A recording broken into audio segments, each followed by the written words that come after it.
The culture of double rifle came from the muzzle loading age, when repeating concepts were seldom available. Being able to fire a second or third shot required multiplying the number of barrels and actions. Today the side-by-side double rifle is still a capable arm. Many professional hunters still place their safety in the hands of these elegant pieces of art. Making a double rifle that shoots the same impact point is a great challenge even today. Making it the traditional way requires a skill that not too many gun makers possess today. This is a story of an original piece, made in the 19th century in London. A rifle that after 150 years is still reliable and accurate arm for hunting any game in Europe or America. And if you wonder what is the purpose of a rifle like this today, well, I'm 100% sure that none of the repeating rifles can reach the rate of fire of 2 shots fired from an arm like this. Hello ladies and gentlemen, this is Cap and Ball here, your favorite gun channel in beautiful bright Hunglish language, and today we'll be traveling to the finest times of the British gun making traditions, to the Victorian era, to the end of the 19th century, as I have a beautiful double rifle, a London made beautiful double rifle in my hands. Now this beauty was made by Joseph Lang and Son at 10 Pall Mall Street, London at the early 1880s, and this is probably the most elegant weapon I have ever handled. The double rifles were designed for close-range hunting of dangerous game, so you have a very quick second shot if you need it. This is an elegant weapon of a more civilized age, as more clever people already told it. The underlever actions were quite popular in the last decades of the 19th century. Many double rifles made by Holland, Purdy, Henry, Rigby utilized this strong system.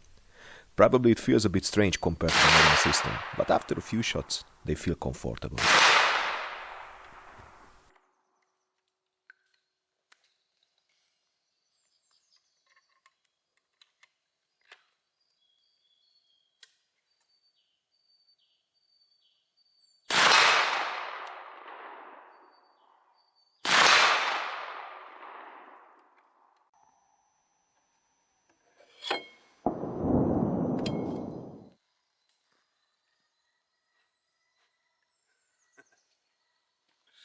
But before we continue, let me thank you for your support. Your donation through Patreon are vital for keeping the quality of the channel high. Without you, this could be much more difficult. So if you like what I do, then please subscribe, comment, like, share, and switch on the notification button. Also, please visit our Patreon page, that is patreon.com/capandball, where you will be able to find exclusive content. And we are also present on History of Weapons and War platform. Whichever you choose, it is a great honor to have you as a supporter. So thank you very much. Joseph Lang and Son has a solid place in the firearms making business of London.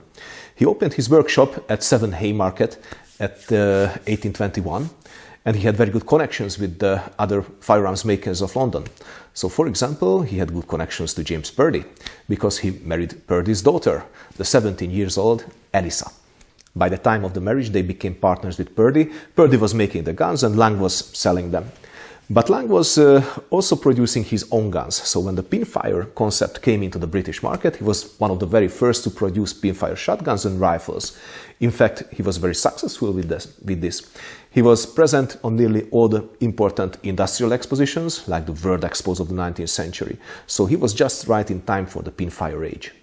Eliza died in 1853 due to cancer. Lang remarried in 1862 and married his servant called Hannah Stevens. He had children from both marriages, and Hannah also took children from his first marriage as well. Joseph died in 1868, and that was the time when James Lang took over the business. He was already involved in making guns, so he was an experienced gunsmith by that time, and he was a good predecessor for his father because he delivered the same quality, or probably even better. In 1871, he renamed the company to Joseph Lang and Sons, and he moved the venture to 10 Pall Mall Street and 33 Cockspur Street. In 1886, he sold his father's venture to Thomas Morton, and from that point, actually, there were two companies with the name Lang.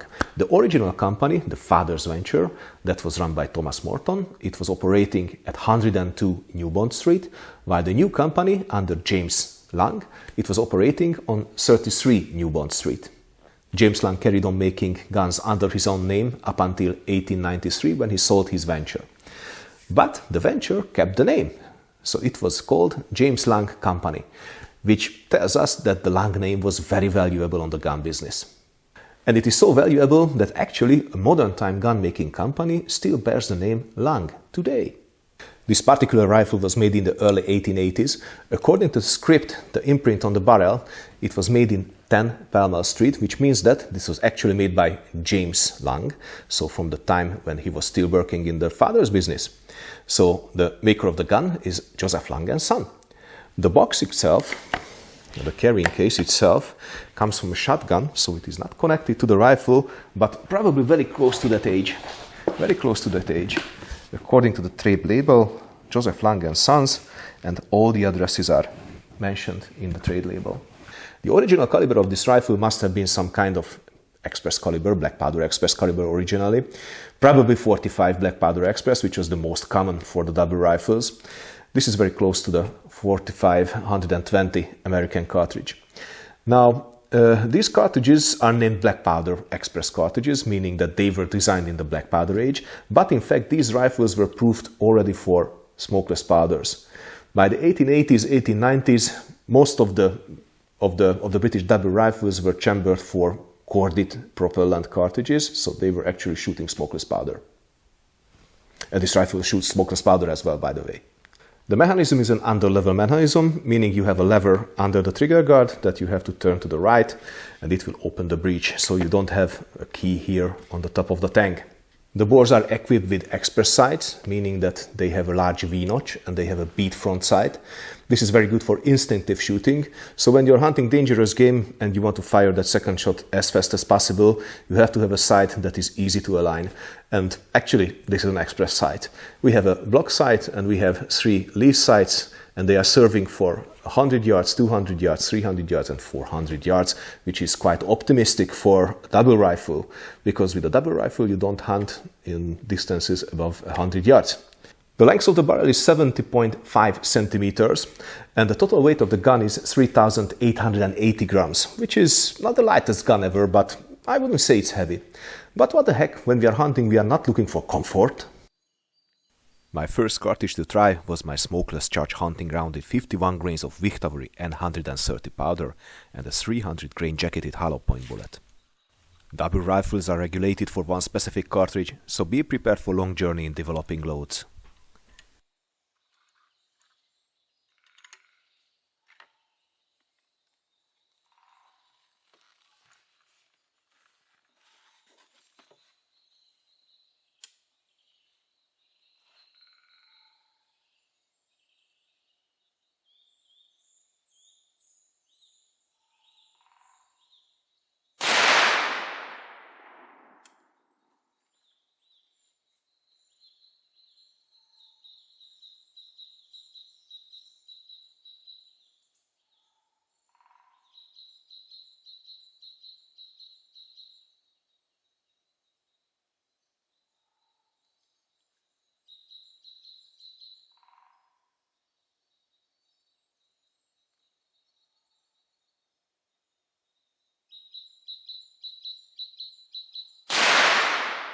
Bores are crossing too early. Not good.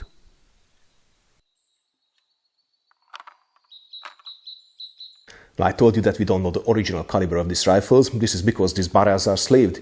They are now 45-70, which is quite strange for a British rifle, but for me it's quite lucky because I have everything for 45-70, even the ideal tool, which makes reloading the cases very easy, even at the range. So the 45-70 is not a traditional cartridge for any kind of British rifle, but you can access easily the cartridges on any market, which is quite good, which you cannot tell about any kind of black powder express cartridges today. It is a good question why the caliber of this rifle was changed. Well, the reason is probably the propellant. Cordate can be very harmful to the bore, harmful to the metal, and also if you don't clean black powder residue often from your bore and you don't conserve the bore, then it will be destroyed. So probably this could be the reason why this caliber was changed to 45-70 and the barrels were sleeved. My next cartridge is my favorite black powder hunting cartridge, charged with 70 grains of compressed black powder and a 350 grain hollow point cast lead bullet.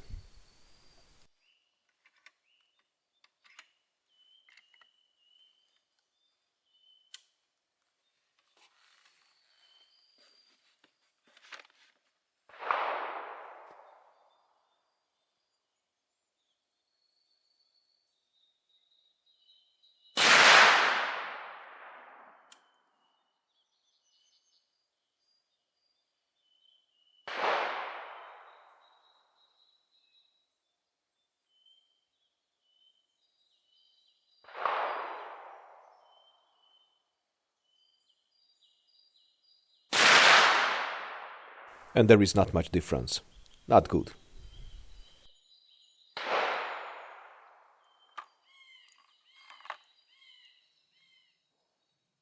Let's try my Springfield trapdoor cartridge. 60 grains of slightly compressed 2F black powder and a 500 grain lead round nose bullet.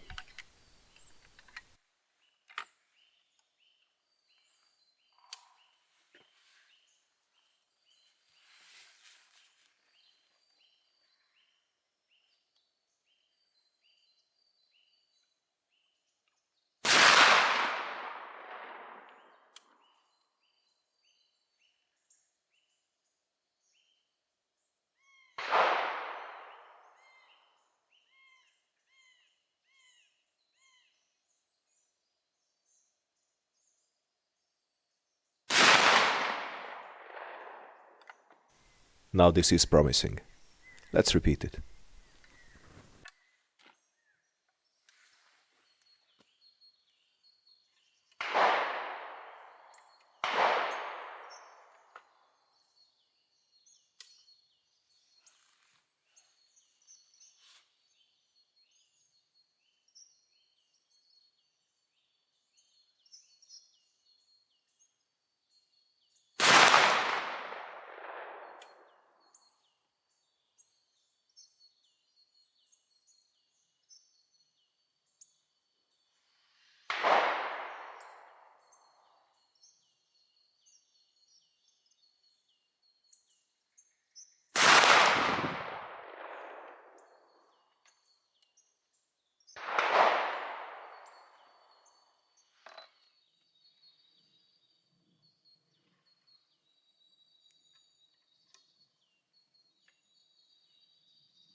Finding the proper cartridge for a double rifle is never easy because the barrels are regulated for one specific cartridge and one specific distance, which means that the barrels are actually crossing at one distance.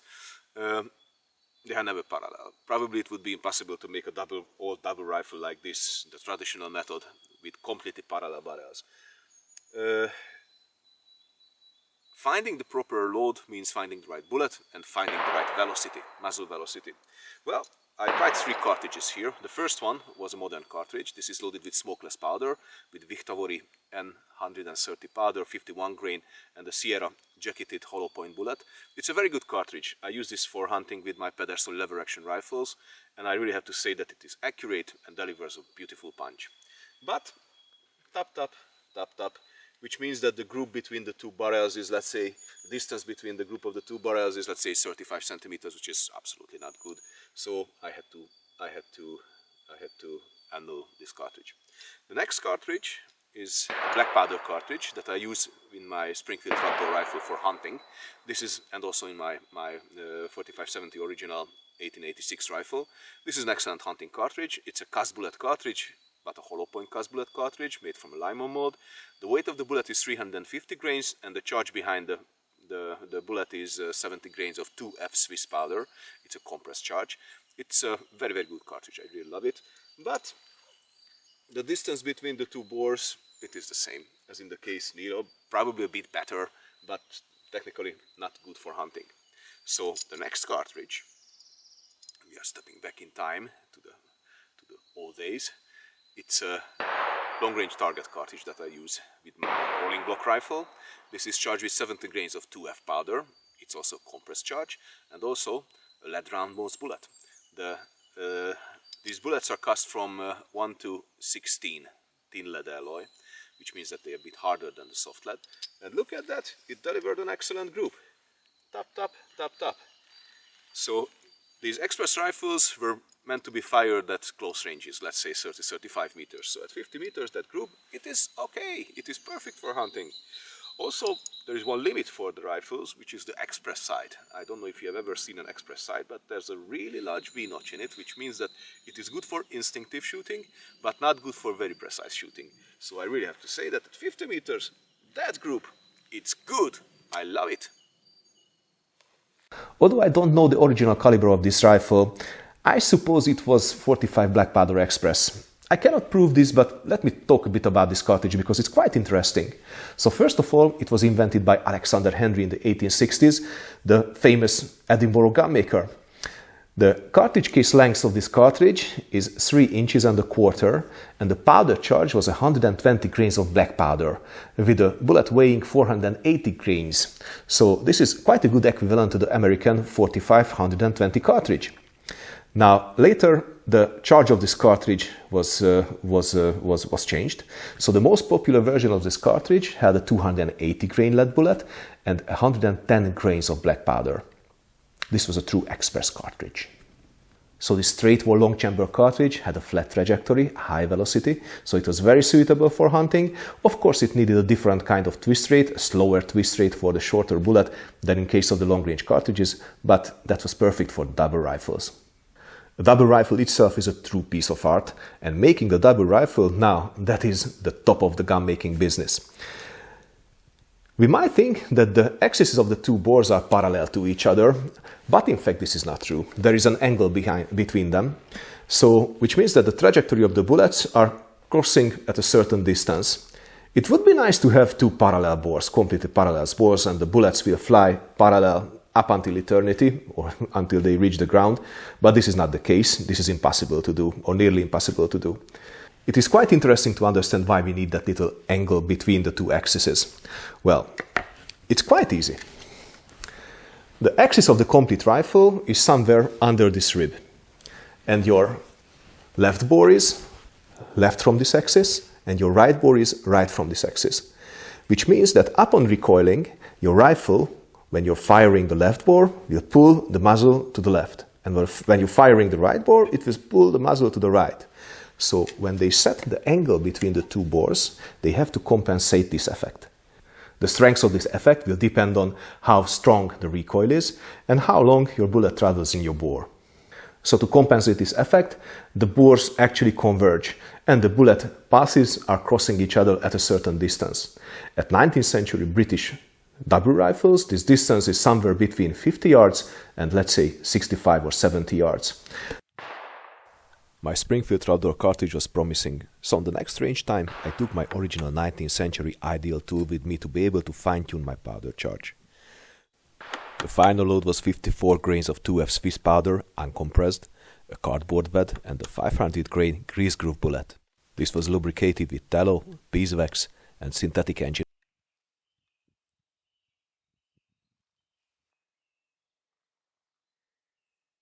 A double rifle is always expensive, and not just because it has two bores, so it takes up more metal, but the main reason is that it needs expert skills. Because regulating the bores is time consuming and needs a knowledge that probably very few people on the gun making market possess today. The regulation is done with an assembled gun, probably in the wide stage or mostly in the wide stage.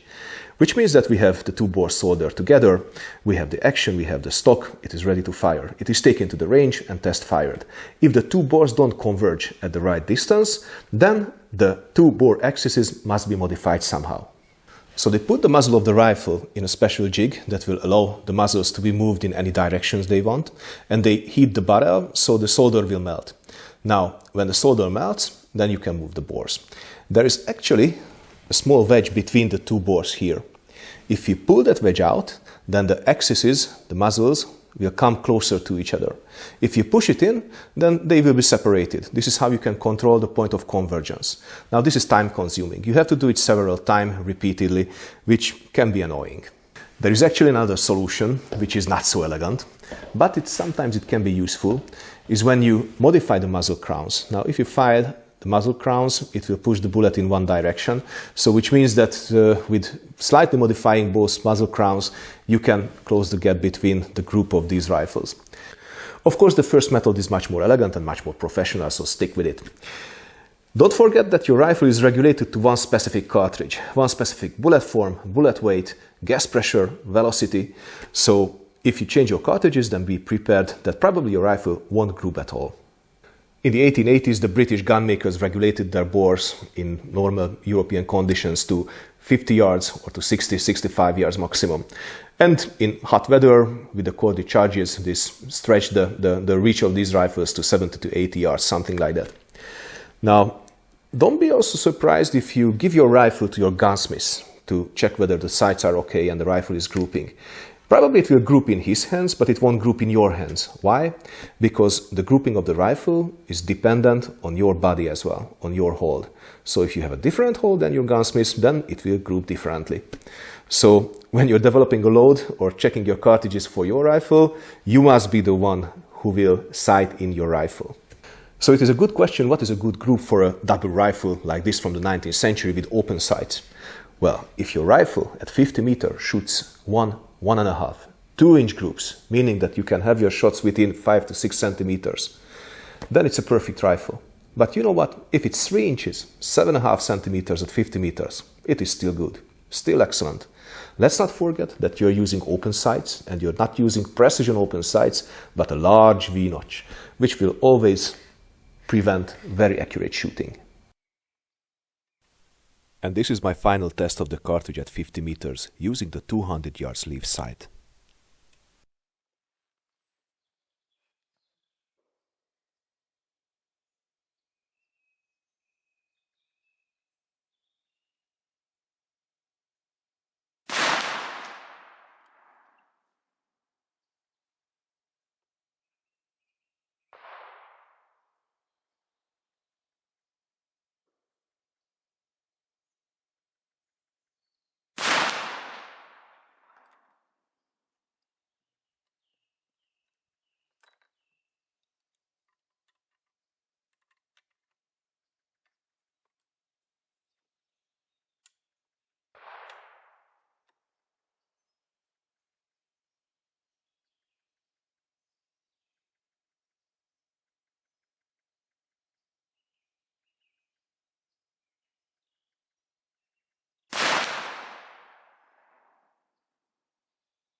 Okay, ladies and gentlemen, so this is the group of the old Joseph Lang double rifle 4570 government. The rifle was not born as a 4570, but was born as a 45 Black Powder Express. But anyway, it is still a very good group.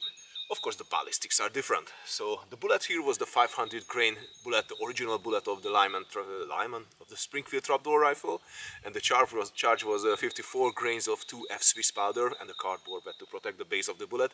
But I really have to say that it's a very good group.